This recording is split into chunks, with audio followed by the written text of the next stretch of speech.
Bien, je suis avec Julie Dorlac. Bonjour. Bonjour. Vous êtes conseillère en formation dans l'établissement qui s'appelle Diderot Boarding School. Tout à fait. Et c'est un groupe Oui. qui comprend 4 établissements, c'est ça? 4 établissements en France. Oui. Alors, on va les situer. Il y en a un en Normandie. Un en Loire, un en Aquitaine et un en Champagne. Et en Champagne. Et le fait que il y a des régions différentes, il y a aussi des spécificités différentes en fonction de ces écoles. Et on va en parler. Alors, on va commencer par exemple par la Normandie. Oui, tout à fait. Alors, la Normandie va être une école, donc c'est le Château Le Vaillant. Oui, qui est où, à peu près? Alors, 30 minutes du Tréport à peu près. D'accord. Voilà. Donc c'est le château qui va être dédié au e-sport, gaming, avec également de la réalité virtuelle. Donc on va apprendre aux enfants à progresser, on va leur donner des objectifs. Avec les activités de l'après-midi, ils vont avoir un temps encadré en fait de passage sur l'ordinateur, accompagné de coachs de e-sport, et donc leur permettant d'apprendre à jouer tout en se professionnalisant aussi, à développer de la stratégie et à gérer une équipe par exemple. D'accord, oui, parce que évidemment, il y en a qui vont devenir des champions de e-sport, peut-être, mais ça peut aussi servir pour d'autres activités, évidemment. Enfin, également. Pour la vie, quoi. Ah oui, ça va les aider à prendre confiance en eux aussi, notamment pour faire des choix, pour dans la vie active, enfin, vie personnelle. Voilà. Alors, quand vous dites e-sport, évidemment, il y a un enseignement plus traditionnel, je suppose, le matin, c'est ça? Tout à fait. C'est les cours le matin, les activités l'après-midi. Donc c'est le programme officiel de la 6e à la terminale. Et donc ça c'est le matin jusqu'à 13h30 à peu près. Et ensuite on termine avec les activités l'après-midi, puis une permanence bien sûr pour faire les devoirs. Bien sûr. Alors après on va parler de l'internat. Alors ça c'est la Normandie, la Loire. La Loire, donc, qui est dédiée donc, à l'équitation en priorité. On a nos propres écuries sur place. Et également avec la danse, le judo et l'escrime. Oui.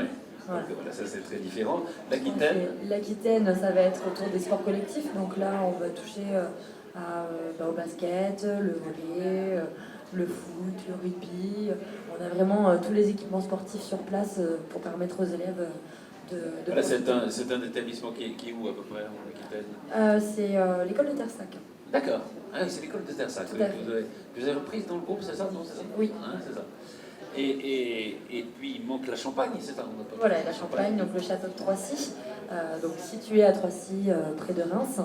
Et donc là, ce château est dédié au 7e art. Donc on va vraiment mettre en place le cinéma, le théâtre, la musique aussi. Donc le but est d'apprendre aux élèves le jeu d'acteur, la mise en scène, la réalisation, la réalisation, etc. La technique aussi. Hein. Voilà, c'est ça. Donc vous disiez le château.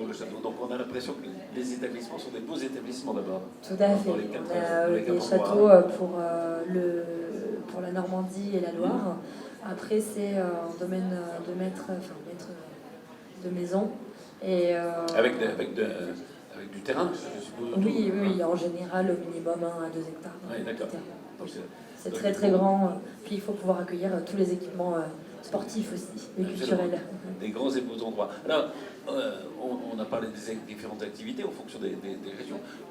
Les élèves qui s'inscrivent, ou aux parents qui veulent inscrire leurs enfants, est-ce qu'il faut qu'ils soient très doués?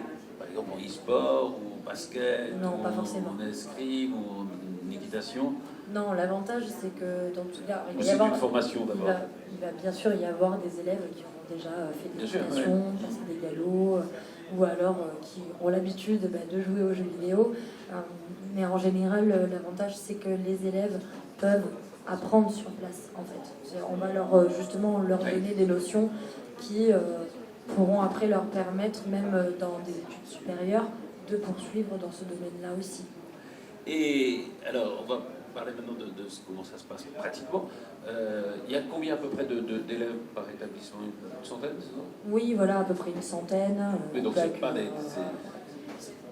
c'est pas... Non, voilà, ils sont 15 élèves maximum par classe. Par classe, oui. Voilà. Parce que vous allez de quelle classe à quelle classe? De la 6e à la terminale. C'est ça. Ouais. Donc collège et lycée. Hein. C'est ça. Donc oui, une centaine d'élèves, des classes relativement... réduites. Voilà, ça permet un meilleur suivi. Oui. Avec donc enseignement des matières traditionnelles le matin et des activités l'après-midi. Internat et externat. Et externat. D'accord. L'internat, c'est 5 jours sur 7, 7 jours sur 7. C'est les deux, au choix, selon les parents. On va leur demander par trimestre de nous prévenir s'il y a des week-ends où leurs enfants sont présents, pour pouvoir s'organiser. Mais après, c'est 5 jours ou 7 jours selon leur choix. Et quand ceux qui restent 7 jours, ils ont des activités qui sont oui, bien sûr, un programme est prévu le week-end. Donc en général, le vendredi soir, enfin les soirs, ça va être transmission de films ou alors retransmission de matchs de foot. Oui. En France, on est très férus de foot. Après, le samedi, on va leur faire des révisions. L'après-midi, on va les sortir en ville, faire des activités ou du temps libre pour faire des achats. Et le dimanche, ça va être un peu plus de repos. Le matin, ils vont rester dans leur chambre pour se reposer ou réviser et bruncher le midi tous ensemble avant d'aller faire un peu de sport l'après-midi. D'accord. Et donc c'est très organisé, même le week-end s'il reste. Voilà. Les élèves viennent d'où? Est-ce qu'en Aquitaine, c'est des gens qui viennent d'Aquitaine ou ils viennent d'un peu partout Alors, ils viennent d'un peu partout. Évidemment. Des fois, on a même des personnes qui habitent vers Bordeaux et qui, aussi, au final, décident d'inscrire leurs enfants en Normandie. Voilà. Ils regardent beaucoup en fonction des spécialités. Bien sûr, c'est ça. Également. Qui guide. Voilà. Mais après, sinon, on a vraiment de tout, en fait. Au niveau des nationalités, avec des nationalités différentes, oui. On en a plus de 40 différentes. 40 nationalités. Donc voilà, franchement, c'est assez varié. Ouais. Le coût de la scolarité, c'est quoi à peu près C'est entre 25 et 30 000 euros l'année.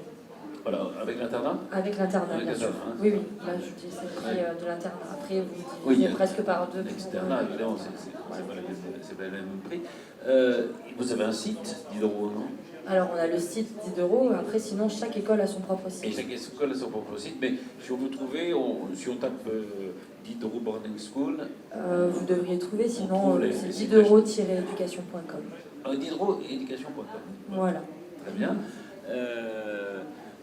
On a à peu près tout dit sur ces établissements. Tout à fait. Ça fait combien de temps que vous travaillez dans le groupe? Bientôt 3 ans. Bientôt 3 ans. Et vous êtes basé dans un des Alors établissements? non, moi je travaille au siège à Montpellier. Au siège qui est à Montpellier. Montpellier. Tout à fait. Eh bien, merci beaucoup, Julie Darvac. Et donc on retrouve donc Diderot, rappelé Diderot Boarding School. Boarding School. Donc sur le stand A2. Merci beaucoup. Avec plaisir.